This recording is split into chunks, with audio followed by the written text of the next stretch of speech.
பாடல் தொடர்பாக கடந்த 9ஆம் தேதி மாநிலங்களுக்கு மத்திய அரசு சுற்றறிக்கை அனுப்பியிருக்கிறது. மாநில பாடல் பாடும் மாநிலங்களுக்கு சுற்றறிக்கையில் கூறியிருப்பது என்ன அப்படின்றத பார்க்கிறோம். மாநில பாடல் பாடும் இடங்களில் தேசிய பாடல், தேசிய கீதம் பாட வேண்டும் அப்படின்னு மத்திய அரசு கூறியிருக்கிறது. இது குறித்த முழுமையான விவரங்களோடு செய்தியாளர் ராஜேஷ் இணைந்திருக்கிறார். ராஜேஷ், இந்த சுற்றறிக்கையில அந்த மாநில பாடல்கள் பாடப்படக்கூடிய இடம் ஏதாவது குறிப்பாக குறிப்பிடப்பட்டிருக்கிறதா? என்ன விவரம்?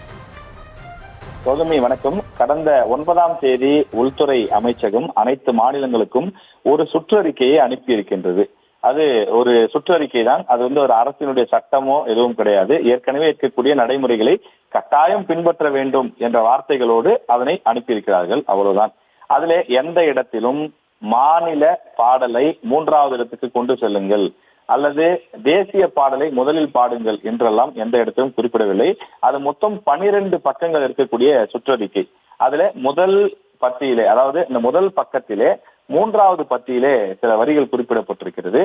அதுதான் மிக மிக முக்கியமானது. அந்த வரியை மட்டும் நான் அப்படியே படிக்கிறேன். Whenever state song is sung or played with national song, both the national song and national anthem shall be sung or played together. அதாவது எந்தெந்த இடத்தில் மாநில பாடல்கள் பாடப்படுகின்றதோ அந்த இடத்தில் தேசிய கீதம், தேசிய பாடல் இரண்டுமே கட்டாயம் பாடப்பட வேண்டும் என்று அந்த சுற்றறிக்கையை வலியுறுத்துகிறது. அதிலே அடுத்த வரியை குறிப்பிடுகிறார்கள்.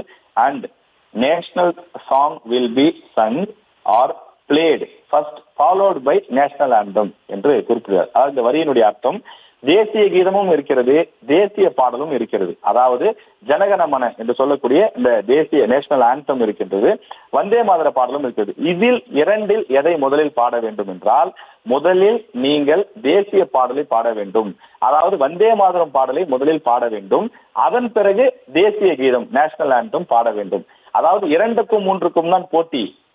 முதல் இடத்துக்கு போட்டியே கிடையாது மாநில பாடல் இருந்தால். ஏனென்றால் இந்தியாவில் இருக்கக்கூடிய அனைத்து மாநிலத்திலும் மாநில பாடல் கிடையாது. சில மாநிலங்களுக்கு மட்டும்தான் மாநில பாடல் இருக்கிறது. எனவே எந்தெந்த மாநிலத்திற்கெல்லாம் அல்லது எங்கெங்கெல்லாம் மாநில பாடல் பாடப்படுகிறதோ அந்த இடத்தில் மாநில பாடலையே பாடிக்கொள்ளுங்கள், அதில் பிரச்சனை கிடையாது.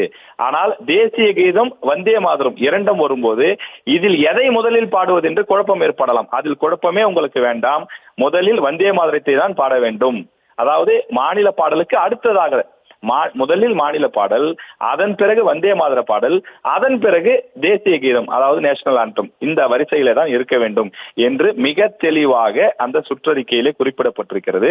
ஆனால் தமிழ்நாடு ஆளுநர் மாளிகை என்ன சொல்கிறது என்றால், அந்த கடைசி வரியை மட்டும் எடுத்துக்கொள்கிறார்கள். அந்த பத்தியை முழுமையாக படித்தால் அதில் தெளிவாக இருக்கிறது, மாநில பாடலைத்தான் முதலில் பாட வேண்டும், இரண்டாவதாக நீங்கள் இந்த தேசிய பாடலை பாடலாம், 3வதாக தேசிய கீதத்தை பாடலாம் என்று தெளிவாக குறிப்பிடப்பட்டிருக்கிறது. ஆனால் தமிழ்நாடு ஆளுநர் மாளிகை கடைசி வரியை மட்டும் எடுத்துக்கொண்டு ஃபர்ஸ்ட் தேசிய பாடலை பாட வேண்டும், எனவே வந்தே மாதரத்தை முதலில் பாடுங்கள் என்று உத்தரவிட்டிருப்பதாக தெரிகிறது.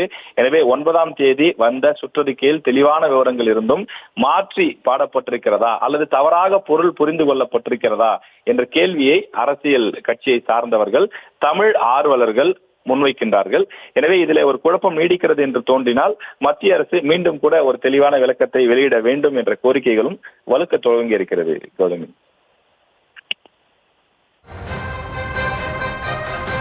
விரிவான விவரங்களுக்கு நன்றி ராஜேஷ்.